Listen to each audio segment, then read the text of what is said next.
men's 100-meter dash, the Shanghai Diamond League. This was the race that so many people had been waiting for because it was the first outdoor appearance in 2025 in the 100-meter dash for Kishane Thompson. And we've been waiting. Yeah, listen, we've been waiting. Everyone's been waiting. So there was tons of anticipation. We finally got it, but he didn't come out on top. I mean, do we want to dive right into the results, or what do you think? Look, when I saw the race, this is the narrative, because there's a bunch of people in the field, but if we're just being honest about, like, well, one, how did it finish at the top? Yeah. And visually what I saw. Akani Simbine comes in as the world leader. World leader. So yeah. That means I see different things in the comment sections. Because on one end, people are like, hey, you know, he's the world leader, put some respect on his name. That's fair. But he doesn't have any world medals. True. No individual medals outdoors in the 100. Yeah, that's so, 60. I mean, yeah. He doesn't have the 200 either. I mean, yeah, he doesn't. He has a 4x1. So I think, yeah. Kishane does. Kishane has and 100. Let's be real. He's the story.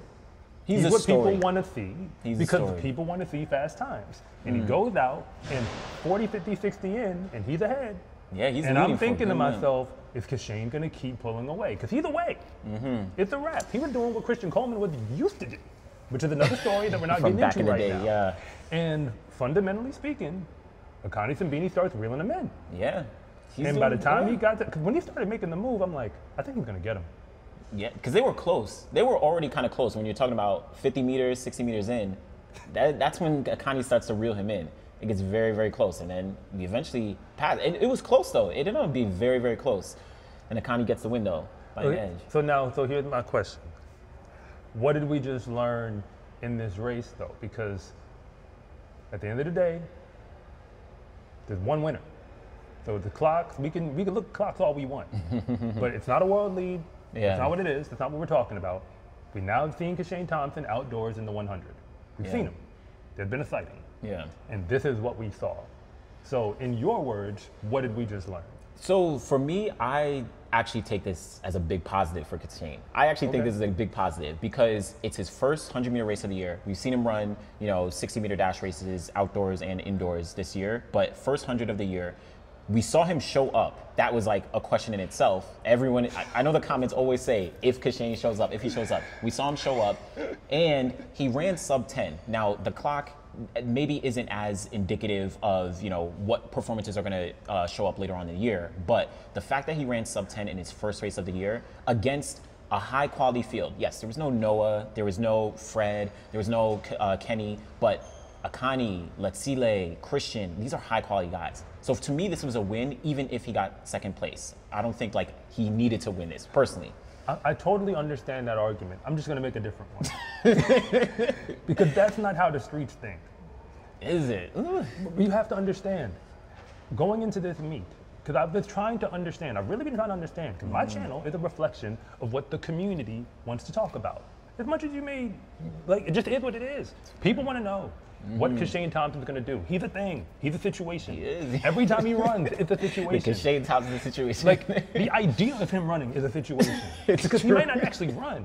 So now the idea of him running is a situation. Yeah. And when you bring that up to the race itself, remember, Bolt essentially went for about 8 years straight without losing races. Yeah. The only time that I'll tell you the times I remember him losing. I remember him losing in a race where Justin Gatlin was wearing a blue shirt. Yeah, one of the Diamond Leagues. I remember him losing in a race where Tyson Gay was wearing a yellow shirt. Yeah, that was Stockholm. That happened. 2010, yeah, I remember it. And I remember him almost losing to Jarnell Hughes. Yeah, that was New York. Almost that happened. 200. It didn't happen. I just remember it almost happened in a 200. They looked at each other. You see how am I missing a race? Because if we're counting the false start, then you can add that. That false start. You have Asafa in 2008 before the Olympic Games. Okay, to beat fine, him, I guess. But to your point, before it's you saying what you think. That's fair. It was after he broke the world record, but I think the first time. But to your point, it's like Bolt did not lose as much as the quote unquote normal athlete was. But see, here's the thing. If that's the narrative that the world saw, we saw a world in which we saw a world where an athlete essentially didn't lose. So now I'm supposed to go to a world where we're talking about it's a moral victory and it's a good race and he got second and it was a good field. There were no good fields when Bolt was running. He was winning. That's what it was. I'm not saying he's Bolt. That's not what I'm saying. Comment section, that's not what I'm saying. What I am discussing is let's be honest about what we're dealing with. Yeah. Because Kishane Thompson is a situation.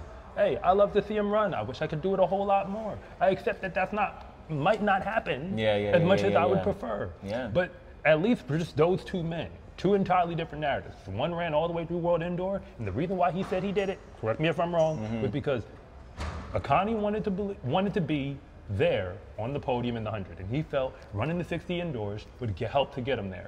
Which leads us to the second conversation, which is the Christian Coleman discussion. Because I'm no disrespect to Emmanuel SMA, he's way better than you think. He's way better than you think.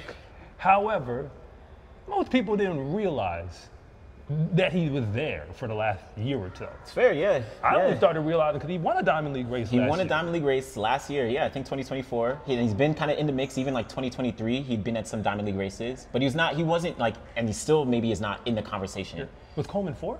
Coleman finished fourth place, I think. No, he was fifth. Oh, he was fifth. Oh yeah, because we had Letsile. See, Letsile was third. Okay, well, let's go there. Yeah, I'm sorry. Let's go there. We're coming to Christian Coleman in a Akani, Kishane, Letsile, Emmanuel, and then Christian. Okay, so I'll just say my thoughts and you go. Because Letsile, he did feel like it looked way better than last week. Yeah. Because last week it didn't. I'm just going to say, from our vantage point, again, we're talking about competitive sports. This is pro track. Last time I checked, if it's pro track, then it looked like he didn't 100% give what he was capable of in that race. Yeah. That's what it looked like, as far as I'm concerned. So, I mean, third in this field, it's like, okay, I see with him, I would take your moral victory argument and say we're trending in the right direction.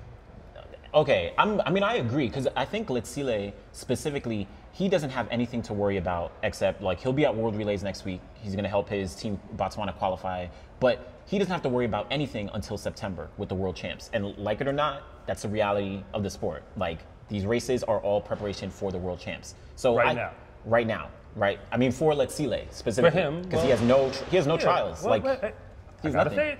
The Grand Slam world could change that, but that's not. We're on the way there. We're on the way there. One day. But for now, that's why I think like the progression is fine. But that's why I'm like with Kishane, I think it's a similar situation. He has to qualify at Jamaican Trials, but this is his first 100-meter race of the year. So that's why I'm like, I don't think there's too much pressure. But how many more are you expecting to see? If he's already running before Jamaican Trials. Jamaican Trials is at the end of June. And how many more hundreds are you expecting to see between now and then? Well, if we talk about Kishane, because how many did we get last year before the trials? Last year before trials, we got a half a race, I think. So we already got more race than we got before Jamaican Trials. So if he runs one more, I mean, which is crazy to say. This is the conversation we're having. But it's the hypothetical of like, life. This is real life. The thing about Kishane is like, I would rather him run less frequently and stay healthy to be successful than run more frequently and potentially get injured. That's what I'm thinking. But that's why I think it's good. Okay, I hear that. But okay, now I'm gonna jump over to the Christian Coleman experience. Yeah. His third race. Third individual race, yeah. And it's been about a month? About in the past month, yeah, because the past couple weeks, he's at Tom Jones. He finished third, fourth, and fifth in that order. So he went from third to finishing in fourth to finishing in fifth. So he's going backwards. Well, okay, what do you think? Because I have some thoughts on Christian as well. Let me back, okay. I love Christian Coleman as a fan. So there's two sides to me. There's me as a fan, like wanting you to succeed, and then me calling it like I see it. I get it, it's a long season. But again, when you step to the line, as far as I understand it, your reputation is on the line as well. Remember, I gotta say this, the high school kids don't care. They go out there and they race all the time. They do. And that sends an understanding of what track is, because anybody who's following that circuit, I just see Quincy Wilson running.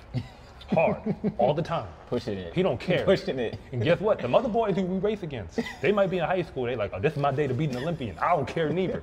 And some of them have pulled it out now. It's happened more than once. That's a fact. But Quincy also gets victories. So far, does Christian Coleman have a victory in 2025?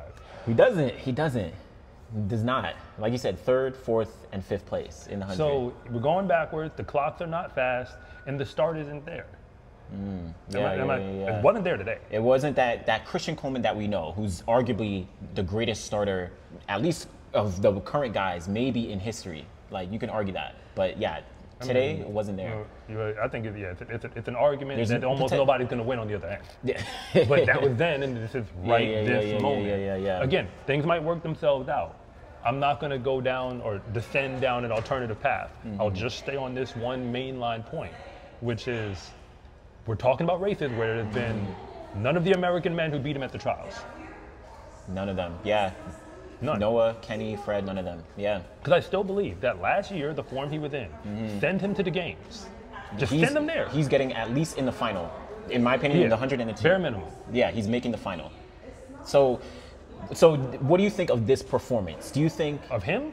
For Christian, this fifth place performance and coming off the trend of the hundreds that he's had. Like, where do you see this kind of going as we look This forward? is one of those times where the thumbnail is not a lie. I'm concerned. Not that I lie on the thumbnail, but I'll only say, should we be worried? Question mark, exclamation point. Which means, open up for debate. Should we be concerned? I'm concerned. I'm not saying I don't have the answers. I don't have any of the answers. The narrative might shift, but I'm concerned.